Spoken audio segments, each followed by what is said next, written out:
안녕하세요. 지금 이 사람 임수민입니다. 지난해 여름 한 초등학교 선생님의 안타까운 죽음 이후 교권보호법이 개정되는 듯 교육 현장이 여러 변화를 시도하고 있습니다. 하지만 교육 현장의 변화 속도는 생각보다 빠르지 못한데요. 14년 차 초등학교 교사 송은주 씨는 교사와 학생, 학부모가 모두 만족하는 신나고 즐거운 행복한 학교가 되기 위해선 서로 믿고 이해하는 노력들이 필요하다고 얘기합니다. 교사와 학생이 가고 싶은 학교를 만들기 위해서 우리가 해야 할 일은 무엇일까요? 초등학교 교사 송은주 씨, 지금 만나봅니다.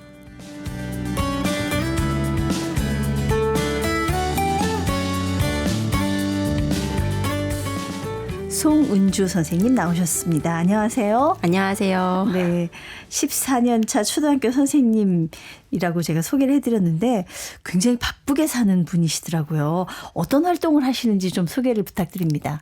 예. 저는 학교에서 아이들 가르치기도 하고 또 유튜브 은주클립이라고 교육 컨텐츠 같이 제공하는 그런 활동을 하는 유튜버이기도 하고요. 교육에 대해서 칼럼을 쓰는 교육 칼럼니스트로도 활동하는 글 쓰는 초등교사입니다. 칼럼 쓰시랴, 유튜브 찍으시랴, 아이들 가르치시랴. 혹시 예. 결혼도 하셨는지요? 예. 자녀분도 있으세요? 네네, 2학년입니다. 애기 엄마도 하시랴. 예. 예, 굉장히 바쁘실 것 같은데 보니까 뭐 책도 2권이나 쓰셨더라고요. 네. 이번 책이 5번째. 5번째였어요? 네. 예. 책은 주로 제가 휴직을 할 때 시간이 있다 보니까 첫 책을 쓰게 되었고요. 육아휴직 중에. 예, 육아휴직 중에. 네, 육아휴직이 더 힘들다 그러던데. 아이 키우는 게. 예. 첫 책은 아이가 이제 어린이집 가고 그 몇 시간 동안 제가 글을 조금 쓰다 보니까 쓰게 되었고요. 그리고 사실은 학교에서 아이들 가르치는 동안은 책을 쓰기가 어렵죠. 네. 예, 그래도 꾸준히 글을 하루에 한 편이라도 쓰려고 노력하고 있고요. 네. 유튜브도 자주 하지는 못하고, 네, 제가 여유가 될 때, 주말 이럴 때 이용을 해서 하는 편입니다. 근데 사실, 얼마 안 된 일이죠. 뭐 이 여의도에서 저는 회사도 직장도 다 여의도다 보니까 막 주말에 까만 옷을 입은 선생님들이 오셔가지고 정말 수만 명이 오셔가서 집회하는 걸 제가 봤어요. 네. 그 초등학교 선생님 그 사망 사고 이후로 사실 뭐 전 나라가 충격이기도 했지만 특히 선생님들이 굉장히 하고 싶은 말들 그동안 쌓여있던 말들이 많은 것 같았는데 그래서 좀 학교 현장에 요즘 이런저런 변화가 좀 생기고 있는지요? 네. 그때 집회를 저도 참여를 하면서 일단은 제가 10년 넘게 교직에 있었는데 이렇게 꽃다운 선생님을 돌아가시게 했구나라는 그런 슬픔과 책임감이 많이 느껴졌었고 그래서 그렇게 집회에도 열심히 선생님들도 다 참여를 했던 것 같고요. 그 덕분에 교권 사법이라던가 그런 변화가 조금씩 일어나기는 했지만 사실은 지금도 여전히 정서적 아동학대다 하면 온전한 보호를 받지 못하고 그 기준이 모호하기 때문에 그렇게 조금 보완이 필요한 법안들도 여전히 있고요. 그리고 작년에 아무래도 그렇게 돌아가신 선생님들이 몇 분 계셨기 때문에 학부모님들이 조금 더 말씀이랄까 또 행동이랄까 이런 거를 조금 더 신경을 쓰시면서 하시는 경향도 생긴 것 같기는 하지만 여전히 조금 그런 분들도 여전히 있다. 예, 하루아침에 바뀌기는 참 어려울 것 같아요. 우리가 이제 그동안 학생들의 인권에 많이 초점을 맞춰서 상대적으로 선생님들의 교권에 대해서 신경을 쓰지 못한 부분들이 있었던 것 같은데 그런 것들이 좀 같이 다 보완돼 나갔으면 좋겠다 이런 생각을 했습니다. 우리 선생님 굉장히 책임감도 많으신 것 같고 열정도 많으신 분인데 원래부터 이제 교사가 되려고 꿈을 꾸셨던 분인가요? 사실은 그렇진 않고요. 저는 저희 집안 어른들이 교사분들이 많으시기는 하지만 제가 교사를 꿈꾸지는 않았었어요. 그러다가 대학을 가야 하는데 저도 나름대로 조금 안정되고 사회적으로 네. 선호되는 직업을 해야겠다라고 생각했던 차에 예. 아무래도 그때 수능 성적에 맞추다 보니까 굉장히 솔직한 네. 대답입니다. 예. 네. 안정적인 직업이고. 네. 예. 예. 근데 뭐 해보니까 적성에 맞으시나요? 저는 적성에 맞는 부분도 상당히 많다고 느껴서 굉장히 예. 재미있다고 느끼는 부분이 많거든요. 어떤 부분이 그래요?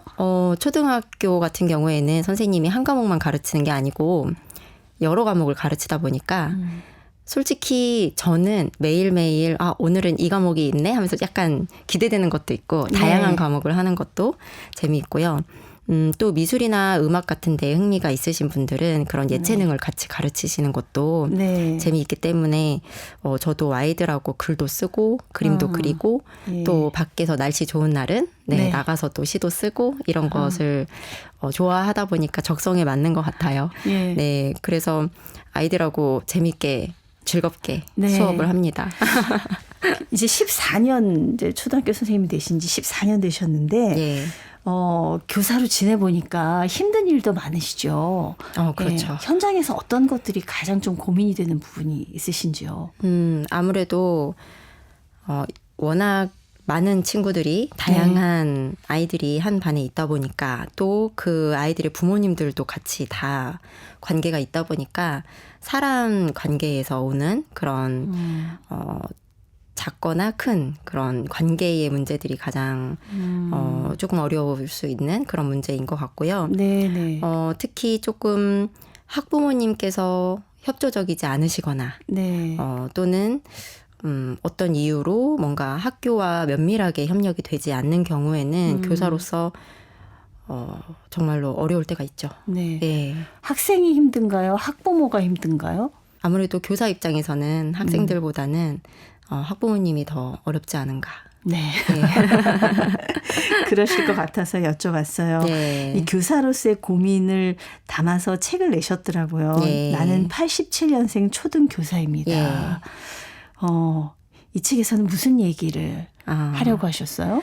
예, 제목이 87년생 초등교사입니다라고 되어 있는 이유는 제 또래의 교사들이 밀레니얼 세대의 교사들이 부모님 세대가 IMF를 겪으면서 조금 안정적인 직업을 선호하게 되었고 그래서 그 이유로 교직을 선택한 분들이 실제로 많다는 연구 결과가 있어요. 네, 예전에는 사실 선생님 하면은 이제 선생님이 되고 싶어 해서 선망하는 걸로 왔는데 이제는 약간 직업의 하나로 보고선 오는 분들이 많다는 거죠. 예, 특히 제 또래가 그런 성향이 있다라는 그런 연구 결과를 제가 기사로 봤어요. 그래서 굉장히 공감이 많이 됐고 또 저만 그런 게 아니라니까 그 이유를 생각하면서 조금 제가 연구를 하다 보니까 책을 쓰게 되었어요. 네. 그래서 이제 결론이 뭡니까? 87년생 초등교사, 밀레니얼 세대 교사들은 이전의 교사들과 좀 다른가요? 제가 보기에는 다른 점은 아무래도 그전 세대의 선생님들보다는 조금 더 자기가 무엇을 진짜로 하고 싶었는지에 대한 고민이 많이 있고 또 가보지 않은 길에 대한 미련도 크고 그래서 이직과 퇴직에 관한 고려도 많고 그런 세대라고 저는 생각하고 또 실제로 연구 결과도 그렇고요. 물론 어떤 교사의 외적인 요건들을 보고서 교사를 선택을 하셨지만 그래도 교사로서 아이들을 아끼는 마음이 있으니까 교사를 하시는 분들이 많으시겠죠. 예. 하지만 다른 세대보다도 특히 자기 자신에 대한 고민이 조금 부족해서 그것에 대한 미련이 있지 않은가. 예. 그래서 저는 그 책에서 교사도 조금 나다운 삶으로 살 수 있게 어떤 사회적인 프레임을 조금 걷었으면 좋겠다. 이런 메시지로 쓴 책이거든요. 사회에서 기대하는 어떤 교사에 대한 상 같은 거 이런 것에 대한 부담감이 상당히 있나 봐요. 예, 많죠. 사실은 아이들을 가르치는 사람으로서 모델링이 잘 되어야 한다. 모델로서의 역할이 중요하다는 것은 당연한 건데 그 역할이 과거의 어떤 스승에 대한 상 때문에 교사는 어떤 사회적인 욕구가 아예 없는 존재다. 이런 식으로 바라보거나 그래서 교사가 어떤 급여라던가 그 현실에 대한 이야기를 할 때 교사이니까 그 정도는 참아야지라던가 희생을 강요하는 그런 사회적인 프레임이 여전히 강하다고 생각을 하거든요. 네, 네. 예전에는 사실 스승의 그림자도 밟지 말아라. 그래갖고 뭐 굉장히 어떻게 보면 좀 그 신성시라고 그 정도까지 생각하는 부분도 있고 선생님은 정말 청렴하고 결백하고 한치의 흐트러짐도 없는 존재 이렇게 생각했는데 그런 개념에서 우리가 좀 벗어나야 된다는 말씀을 하고 싶으신가 봐요. 그렇죠. 네네. 꼭 이 자본주의를 사는 사람으로서 어떤 경제적인 것을 공부를 하거나 그런 욕구가 있다고 해서 청빈하지 않은 건 아니거든요. 그런데 아예 그 교사라는 상에 대해서 사람들이 기대하는 바로 개인을 보기 때문에 좀 특히 개성이 말살되는 집단이 아닌가 그런 생각을 했습니다. 네. 이제 뭐 10년 넘게 아이들을 가르치고 또 요즘 교육 칼럼도 쓰시고 하다 보니까 교사를 처음에 출발했을 때하고 지금하고 교사라는 직업에 대한 생각에 좀 변화가 있을 것도 같거든요. 어떻습니까? 그렇죠. 처음에 제가 교사로서 서기 위해서 교대를 다녔을 때는 그래도 내가 아이들을 좋아하니까 그게 굉장히 기대가 되고 또 교사로 서는 그 초년 그때는 또 설레기도 하고 그만큼 열심히 하기도 했고 그런데 몇 년 지나다 보니까 제가 매너리즘에 빠졌더라고요. 그 시간을 또 지나고 내가 이렇게 생각하고 이렇게 살면 안 되겠다. 뭔가 고여서 살면 안 되겠다라는 생각이 들면서 책을 쓴 이후에는 사실은 저는 매년 저 자신과 계약을 갱신한다고 생각하거든요. 교사로서의 1년. 내가 여전히 교사로 살 자격이 있나? 교사로 깨어 있으면서 열심히 살고 있나? 그렇게 하면서 1년 매년 이 아이들이 내 마지막 제자라고 생각하고 아이들을 만나요. 그럼 좀 애틋할 것 같아요. 그렇죠.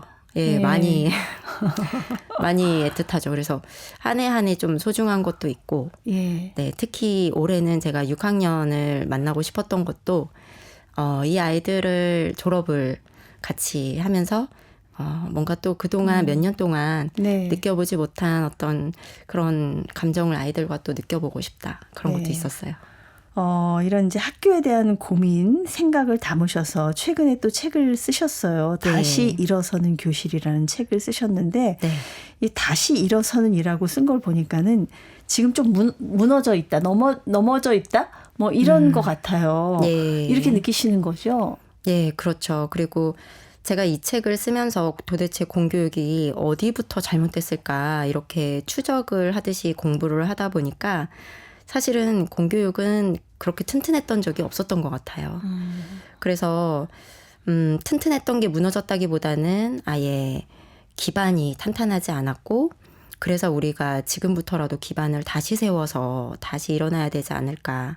이런 생각으로 쓴 책입니다. 이 책이 보니까 각계의 입장, 뭐 교사들의 입장, 학부모 입장, 또 교육계, 공교육, 학생들의 그 입장을 다 이렇게 모으셨더라고요.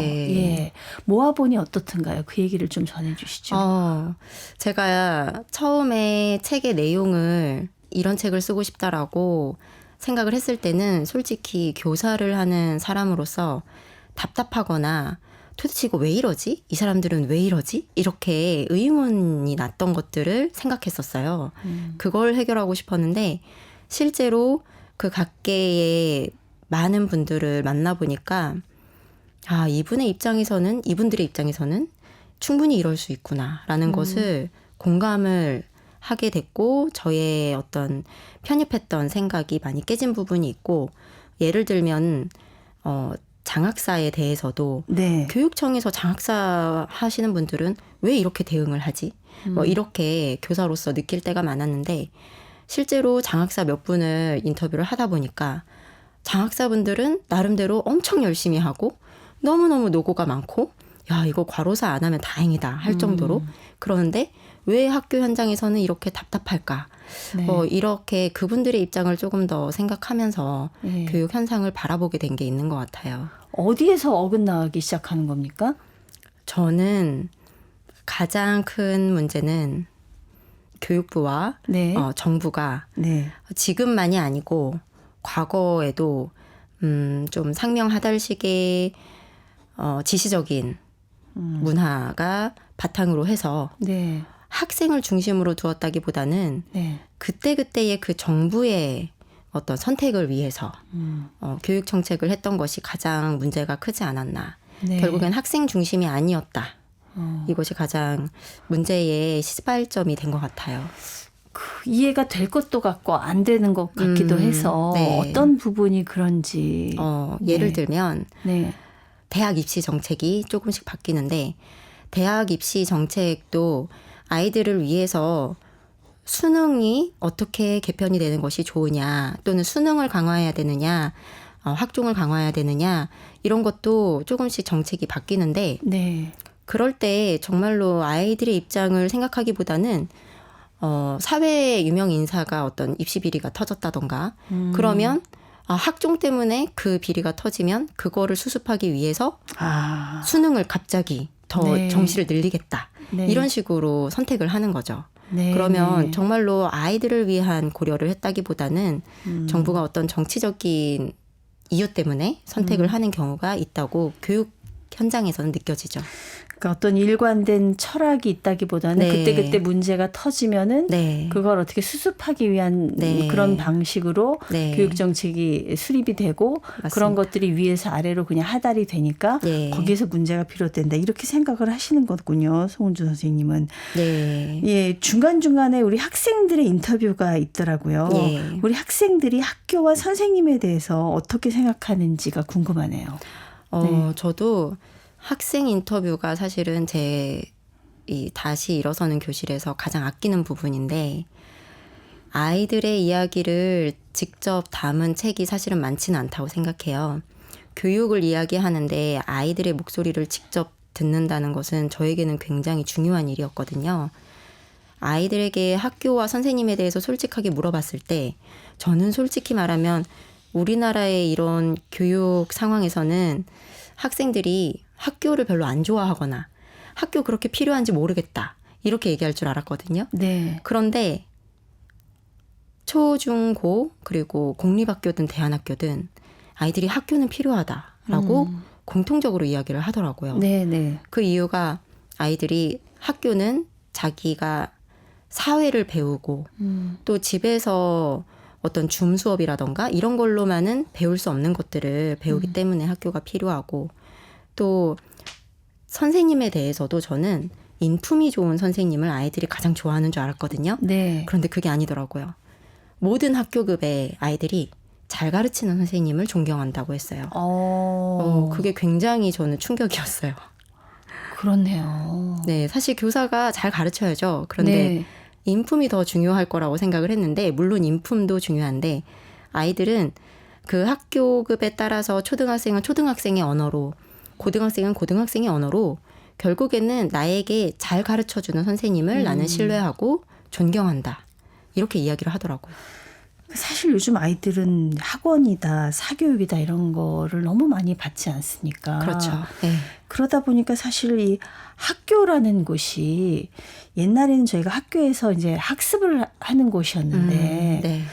요즘은 학습은 이제 학원에서 하고 네. 뭐 이 학교의 기능이 뭔가에 대해서 사실 옛날부터 고민하는 분들이 굉장히 많았어요. 그렇죠. 네. 학교의 가장 큰 기능은 무엇이라고 생각하십니까? 저는 네. 학교의 가장 큰 기능은 네. 배움이라고 생각해요. 네. 그 배움이 단순히 어떤 지식을 배우고 단순한 학습의 문제가 아니고 인간적인 성장 그리고 이렇게 성장하기 위해서 배워야 하는 지식의 습득 그리고 친구들과 선생님과 굉장히 즐거운 시간을 보내는 가운데 어떤 깨달음이 있는 것이 네. 학교의 역할이라고 생각을 합니다. 예. 그렇죠. 학원에서는 사실 학업적인 것 말고는 사실 봐주기가 어렵거든요. 네. 그다음에 어떤 친구 관계, 교우 관계 이런 것도 저는 되게 중요한 것 같고. 그렇죠. 그래서 사실 요즘 이제 학교 폭력 문제가 많이 있는데 선생님이 보시기에 초등학교에서는 사실 그렇게 심각하진 않을 것 같긴 한데 어떻습니까? 요즘은 초등학교에서도 굉장히 심각합니다. 슬기롭게 해결하는 방법이 없을까요? 사실 그것이 굉장히 어려운 문제인데 네네. 최근에 학교 폭력이 더 심각해지고 있는 이유에는 굉장히 복합적인 문제들이 작용하고 있다고 생각해요. 교육부 현황을 네. 또 보면 학생들 사이에서도 학생 중에서도 어떤 정서행동의 관심군이나 위험군이 증가하고 있다. 이런 학생의 문제도 있고 네. 또 부모님들이 아무래도 아이를 보호하기 위해서 지나치게 법적으로 긴 싸움을 하는 그런 문제도 있고 또 학교 폭력이 부모의 책임이라기보다는 아이 한 명 한 명에게 책임을 묻는 형태라고 저는 지금 생각하거든요. 부모님이 해결을 하는데 도움을 주기는 하지만 우크라이나처럼 부모가 함께 연대 책임을 지지는 않아요. 우크라이나 같은 경우에는 아이가 학교 폭력의 가해 학생이 되었을 때 네네. 부모도 벌금을 내야 하고 부모도 어떤 봉사를 하거나 네. 이런 걸 같이 해야 하거든요. 네. 그런데 우리나라는 부모는 뭔가 아이 뒤에서 법적으로나 어떤 그런 지원을 할 뿐, 모든 책임은 사실은 학생에게 있죠. 네. 네. 그래서 부모가 가정에서의 관리 감독을 잘 할 수 있게 연대 책임을 묻는 방향으로 가야 되지 않는가. 네. 저는 그렇게 생각합니다. 그렇군요. 교사와 학부모, 아까 학부모로 인해서 교사들이 힘든 부분에 대해서 얘기를 하셨는데 어느 정도 좀 가까운 게 좋습니까? 어느 정도 거리가 유지되는 게 바람직하다고 보세요? 저는 교사와 학부모는 네. 서로 어떤 선의를 믿고 아무래도 열린 마음으로 호의적으로 서로 바라보는 것은 중요하다고 생각해요. 네. 그런데 서로 거리감도 중요하다고 생각해요. 정확하게 얘기하면 교사와 학부모가 서로를 좀 경외하는 마음이 필요하다고 생각해요. 네. 학부모님이 어떤 교권 침해라던가 교사의 권리를 존중하지 않는 예로 퇴근 후에 전화를 하신다던가 사적으로 전화를 하는 그런 사례들이 많이 나오는데 네. 어떤 일에 따라서는 꼭 필요할 때가 있을 수 있잖아요. 예. 그런데 그런 상황에서도 예의를 지켜주신다면 얼마든지 서로 이해하고 넘어갈 수 있는 상황도 있을 수 있을 거라고 생각해요. 아이를 네. 위해서는. 그런데 기본적으로 예의를 지키지 않는 경우도 생각보다 많고요. 네. 저는 아이 키울 때 선생님이 진짜 어렵던데. 그렇죠. 저도 그렇습니다. 그래서 네. 이제 아시잖아요. 이제 학부모가 되셨잖아요. 네, 선생님도 그쵸. 송은주 선생님도. 네. 학부모가 돼 보니까 그전하고 좀 입장이 다르고 생각이 달라지지 않으시던가요? 그런 면이 있죠. 네. 사실 저는 학부모가 되기 전에 특히 또 결혼하기 전에는 그때는 또 신규의 마음으로 아이들에게 많은 사랑을 주었다고 생각해요. 그래서 네. 제가 이렇게 하는 말이 결혼하시지 않은 선생님들에게 어떤 폐가 되지 않았으면 좋겠는데 학부모가 되어보니까 제가 느낄 수 있었던 것은 내가 학부모로서 선생님 앞에 앉아서 상담을 해보니 이 20분이 너무나 빨리 가는구나. 맞아요. 선생님은 다음 학부모랑 만나야 되지만은 나는 그렇죠. 궁금한 게 많은데 눈치보다 다 못 물어봐요. 그렇죠. 맞아요. 네. 정말로 이 시간이 너무 짧고 또 선생님께서 해주시는 배려 하나하나에 너무 감동스럽더라고요. 네. 예. 그리고 선생님께서 아이들을 사랑으로 바라봐 주시니까 이 아이들이 집에서든 학교 밖에서든 놀이터든 네. 학교에서든 참 안정되고 평화롭다. 이런 것을 저희 1학년 담임선생님을 만나고서 많이 느꼈습니다. 네. 이제는 조금 학부모님 면담하실 때 조금 달라지셨겠어요. 더 예. 신경 좀 많이 쓰시고. 예, 맞습니다. 네, 네. 올해 더 그렇게 느낍니다. 공교육은 한 번도 탄탄했던 적이 없었던 것 같다. 이런 말씀을 아까 예. 하셨어요. 어떻게 하면 이 공교육을 살릴 수 있을지, 무너진 교실을 일으킬 수 있을지요. 이건 교육부 관계자분들을 인터뷰하면서 교육부 관계자분들도 이야기하셨던 건데 정책이 기본적으로 너무 급박하게 만들어지고 폐지되고 하면서 학생들을 마치 실험 대상 여기듯이 하지 않는 것이 굉장히 중요하다고 생각하고요.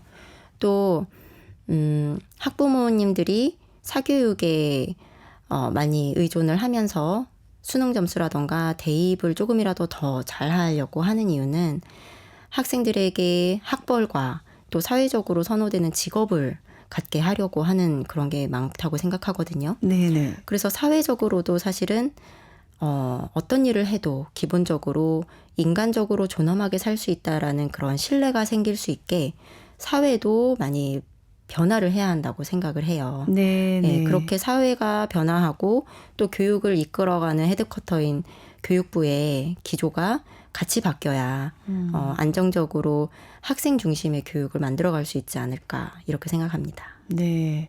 어떤 우리 사회의 직업에 대한 인식이라든가 뭐 네. 학벌에 대한 인식이라든가 네. 이런 게 좀 달라져야 네. 공교육이 좀 바로 설 수 있다. 네, 맞습니다. 그렇죠. 이렇게 지금까지 막 무한 경쟁의 이런 사회에서는 어쨌든 점수가 나와야 되고 어쨌든 성적이 나와야 되니까 예. 그게 참 쉽지가 않다는 생각이 듭니다. 맞습니다. 네. 뭐 성공한 분들 또 유명해진 분들의 인터뷰를 보면 나를 바꾼 뭐 이런 걸 질문을 하잖아요. 그러면 그때 그 선생님의 한마디, 그때 그 선생님의 따뜻했던 손길이 오늘날의 나를 있게 했다. 이런 경우 참 많이 보게 됩니다. 네. 예. 그게 아마 교사로서 가장 큰 보람이 아닐까 싶어요. 맞습니다. 네.